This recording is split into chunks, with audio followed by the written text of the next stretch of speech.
All right, let's start things off with a simple question. What is an adjustment layer and when should I use it? Well, there are many ways to use adjustment layers, but I would say that an adjustment layer comes most in handy when you want to experiment with options, but leave a flexible back door that you can get through so you can make tweaks or changes in the future. Let's kick things off and take a look at an image with adjustment layers. Now, I'm going to set Photoshop up to be in a default layout. So I'll choose Window, Workspace, Essentials, and then I'll reset the Essentials so it goes back to default layout. This will help you look at Photoshop the same way. I'm also going to minimize the Libraries panel there since I don't need it. And let's make a little bit more room here for the Layers panel, which we'll be working with. Now, this particular image is processed, and what you likely see is a piece of aeronautical tools, in this case, a missile from the Air and Space Museum at the Smithsonian. And if you take a look at this, it looks like it is red, white, and blue. But the actual plane in this case was gold to start. But what's happened is an adjustment layer has been added that affects the image. Now, in this case, there's a curves adjustment. And if I select that and click on the layer so it's active, you'll see the properties. Now, let's actually make a little more room here. And what you'll notice are the general controls for that curves adjustment. In this case, the image has been darkened slightly in the midtones, or it can be brightened. And you see that that adjustment, though, is very targeted. In this case, a selection was applied that limited it to a particular area. So in this case, a selection is being made, but it is also being masked, so it's targeted. That same selection was then reloaded. You can often do that by Command or Control clicking, and another adjustment layer was made by just choosing it from the pop-up list. Now you can see it's already added, so I'll just turn it on. And in this case, it's a hue and saturation adjustment. And by rolling the hue, I can dial in the exact shade of the color that I want to see for this particular item, as well as the intensity of the color using the saturation there and the lightness to add or darken. So this works really well, and some adjustment layers also have additional properties. Like this one has a colorize option that makes it easy to just pick the color from the list here and assign it to exactly what you want, and then dial in the saturation and the lightness value until you get the precise results that you were going for. So as you can see, the adjustment layer works great here and helps really target exactly where the adjustment should be applied. By combining adjustment layers with selections and masks, they can be incredibly precise. Remember, adjustment layers are the new standard. Stay away from the Image Adjustments menu and instead go to the Adjustments panel whenever possible to give you flexibility and high quality output. One option you have when working with adjustment layers is to clip them with the layer down below. This used to be called Group with Previous. This option allows you to further constrain where an adjustment layer is applied, and it's particularly useful if you have a multi-layer document. Let's see. Now in this case, I've got the same image in here twice. If you look closely, there's the background layer, and above it is the butterfly that's been extracted. This can be done using a command like the select range command here for color range, which actually does a lot of things, or focus area, and then taking advantage of the select and mask command to refine it. I do have complete classes in the library that will help you learn more about selections and masking. Now in this case, I want to make an adjustment to just the butterfly and the flower in the foreground. So I can do that very easily. For example, if I come up here to the adjustment section, I can pick an adjustment like curves. Now you'll see by default, if we start to lift the middle, that the entire image is brightened. However, it doesn't have to be that way. A layer, like any other layer, can be clipped. If you choose Layer and then select Create Clipping Mask or Group with Previous, depending upon what you're working with, it will actually indent the layer. Here's that newer option, Create with Clipping Mask. Older versions refer to it as Group with Previous, and you'll notice that when selected, the layer now indents and has a small arrow added. This is telling you that this is applying it just to the layer down below. So if we add another adjustment here, such as vibrance and saturation, and start to make that adjustment, well, if I want that to be isolated, all I need to do is choose Layer, Create Clipping Mask, and you'll see that it indents. You can also use the shortcut of Command-Option-G on a Mac or Control-Alt-G on a PC so that adjustment can be targeted. For example, maybe I want to remove color here from the background. Well, by placing it behind, I can add a black and white adjustment layer and easily dial that in, giving me the custom black and white conversion that I want for the background. Of course, it is on its own layer, so I could just back that off to a lower strength and use that to de-intensify the background by darkening it and pulling down the intensity of the color so it just doesn't stand out as much. And as you can see, the ability to use layers as well as the clipping mask command gives you a lot of control over exactly how an adjustment layer is applied.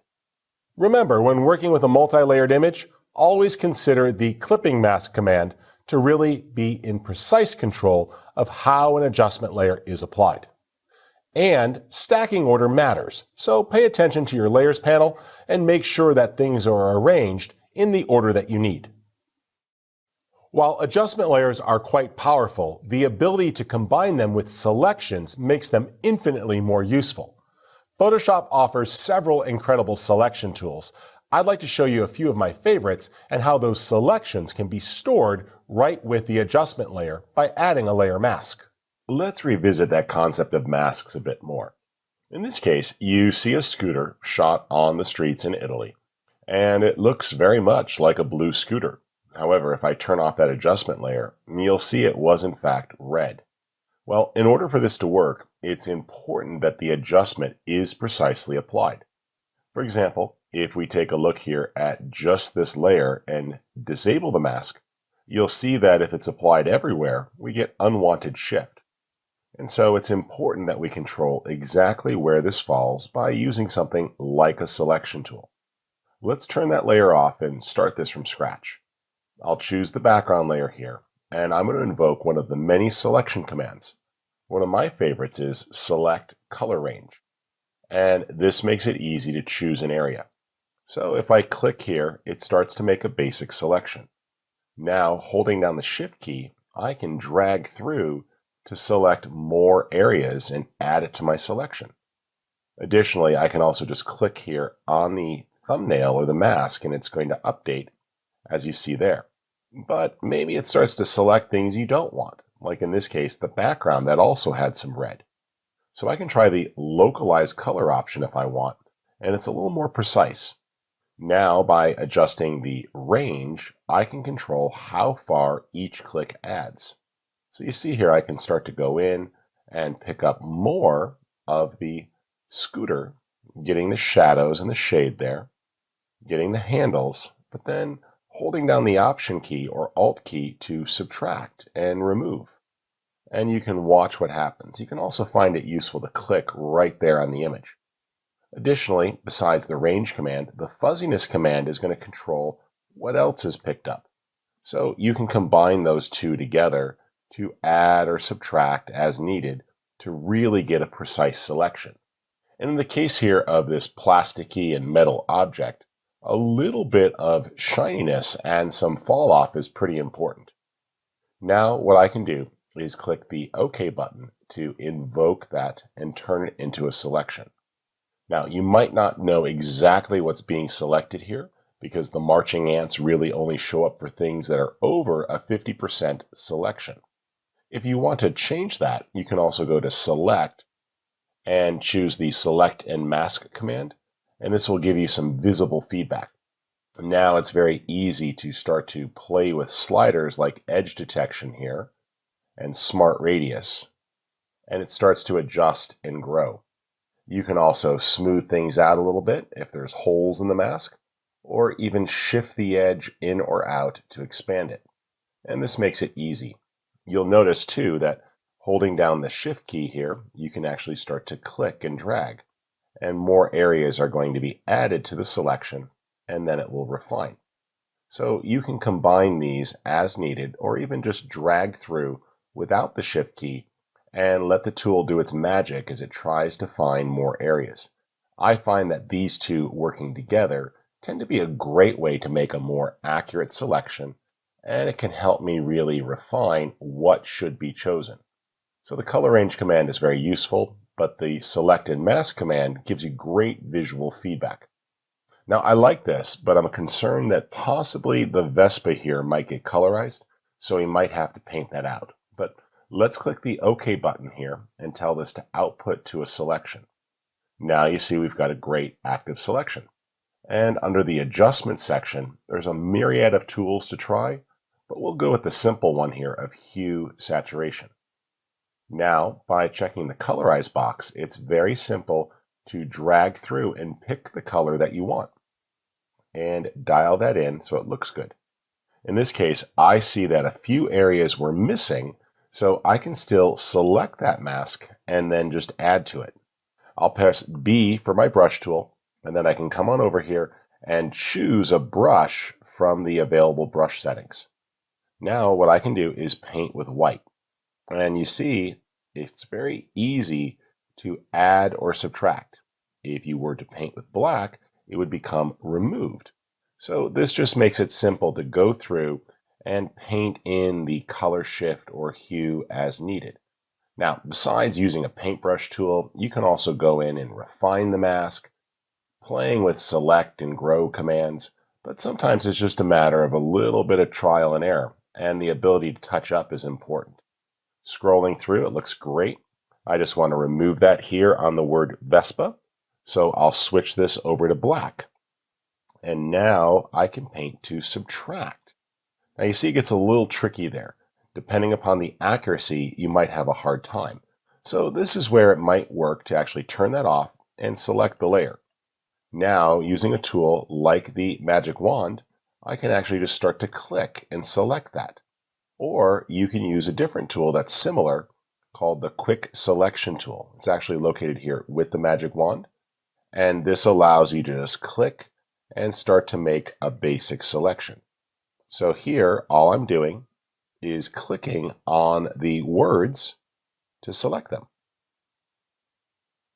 There we go. Not bad. Looks pretty good. I'll subtract that little hole there. There we go. And get a decent quick selection. Not too bad. Subtract the inside hole. And pretty easy. Now, these sorts of advanced selections do take a little bit of work, so you may find yourself adding or subtracting with a few clicks. But when it's in pretty good shape, what you should be able to do is now come back to that layer mask.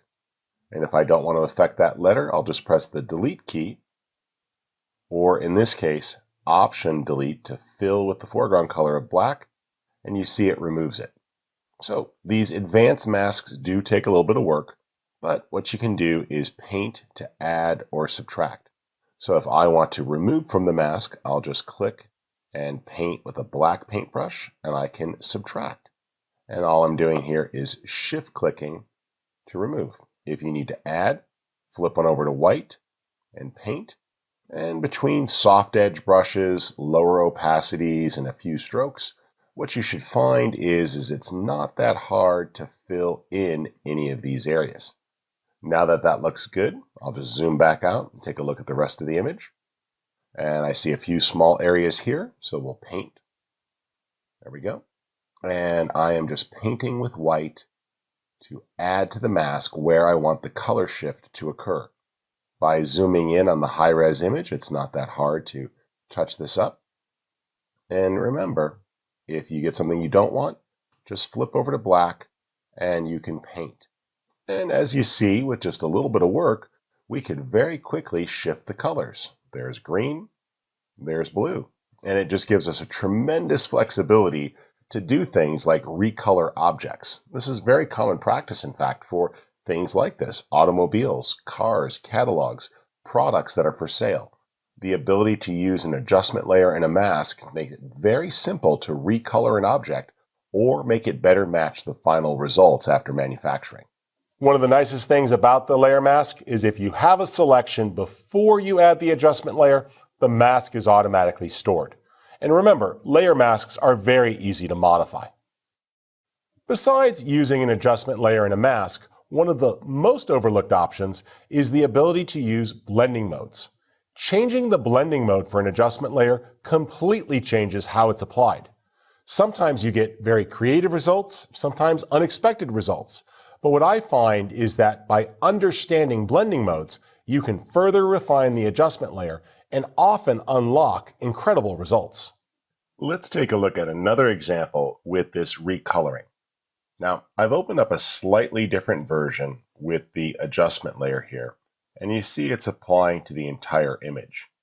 Now, previously, we went through great efforts to remove it from things like the logo. But instead of just applying this globally, one of the other things that's often overlooked about adjustment layers is that they have blending modes. Blending modes change how layers interact. So in this case, a mode like darken does just that. It makes it quite a bit darker. Or lighten is going to apply a lightening effect. In this case, the blue was used to lighten the red, resulting in a very interesting and believable purple. Sometimes blending modes are quite attractive because they not only apply the change but make it more gentle. You'll notice here, for example, that the blue is masked out and not really affecting the silver chrome very much. Now, if I choose a mode to colorize something, one of my favorites is the hue mode. Now, it may seem a little strange to use a hue blending mode on a hue saturation adjustment layer, but it in fact does a wonderful job. You'll notice here that, for example, there is no need to mask. So if we take a look at just the channel itself, and I turn that on, one of the things you're going to notice is that it does indeed cover the logo up on the front. And you see that I'm looking at the mask here on its own. Well, it's very easy if needed to touch this up using my paintbrush tool. So I can just paint over areas to refine that as needed and get a pretty good idea of what's happening. However, by changing the mode here, let's just turn that mask off, you'll notice that the hue saturation adjustment layer just does a more believable job. And for areas here, like the logo, it doesn't actually shift the color. In normal mode, you see that the blue is really affecting the chrome. It's a very strong colorization effect. But by using the hue mode, it's only going to apply the hue shift to the areas that were more intense, leaving things like the chrome that were less saturated less affected. And this just really makes it quite a bit better and easier to get great results. Now, you can still double click on that layer to select it or load it up here, and by taking advantage of other options, you'll notice how quick and easy it is to cycle through different color combinations. And still, in just about every case, the method that you pick is going to look believable. So if I wanted to go with a forest green and I played with the saturation and the intensity while in hue mode, you'll still notice that it is colorizing. So the saturation property is having much less effect. And the lightness property of the layer also, well, having some effect if I take it all the way down, has very little effect. That's because since this is in hue mode, really it's the hue slider that's doing all the heavy lifting. And what I also like about this is it does a great job of preserving the same relative luminosity and intensity of the color. By using the hue blending mode, you don't have to really affect the saturation property here very much unless you take it all the way down. And the same with the lightness property. These values really are ignored, allowing you to isolate the color change to just the actual hue, which gives it a much more photorealistic look. As you work with several adjustment layers, you might find the need for the group command. This puts all of the layers into a folder and helps keep them organized. Grouping is really just an organizational technique, but it does give you some flexibility over how layers are processed and stacked. Let's see. One of the things I like to do is occasionally organize my files. Now, in this case, we've got several different adjustment layers that are affecting things. A gradient map, And if you take a look at that gradient, it's applying a darkening effect to the shadows to a highlight. And since that's in an overlay mode, it behaves very differently than if it were in normal mode. Remember, changing blending modes is the first place to start, and then tweak the opacity on the adjustment layer to get the look. A little bit of a vibrance adjustment there, and it's popping the color in the sky. I like that. And then I got this black and white adjustment up here. Well, I want to actually lock things down. So by selecting these layers here, one of the things I could do is choose Command G or Control G on a PC, and it will group it. But in order for that to work, this has to actually be a layer. So just double click and float it as a layer. And now when you press Command or Control G, you'll see that that gets dropped into a group, making it very easy to control things. Now, the ones that I want to modify can be on their own layer. Using the On Image tool here, for example, it's very easy to target the slider for this black and white adjustment layer. And what you'll notice is that in soft light mode, I'm using that black and white adjustment layer really as a targeted control layer to adjust the intensity of the shadows. Now, if you decide you want to lock this down, another method is if you select layers or groups, you can right-click and convert to a smart object. This will essentially flatten it, but it's not permanently merged. Now, a smart object is great because you can do things like apply a filter. So if I decided, for example, to apply the Gaussian blur filter and crank that up, well, one of the things you can do is then double-click on the blending arrow here and introduce a blending mode to that filter. So a blur in soft light mode is a really cool way, if I toggle that on and off, to give that a little extra punch in the shadows and a little bit of glow. But if I ever needed to, I can just double-click on the smart object, open it up, step inside, and make my tweaks. So maybe instead of soft light, I want this to be overlay or hard light. And you'll see it changes how things are affected. So you get that flexibility. There's multiply for really dark shadows. And so ultimately, it's up to you to decide how these interact. Once you're done that and you close and save the change, what you'll see is that it does indeed update, and then all of the changes roll forward. This is great because it allows you the flexibility of working with adjustment layers, but essentially you can lock them down in case you don't want to accidentally make changes or if you want to start to combine effects and get really elaborate. The ability to use grouping as well as smart objects puts you in total control without sacrificing the flexibility of the adjustment layer. One of the most overlooked options is the advanced blending options. These are typically hidden, but you can unlock these by opening up the layer properties. Once opened, you'll find the ability to change how layers are blended. Not just blending modes, but the ability to target things based upon color or luminosity, and details in one layer on top or the layer below. This lets you do your own custom blend, and that really means tremendous power. Now, these are a bit tricky and experimental, so take your time and explore all of the options.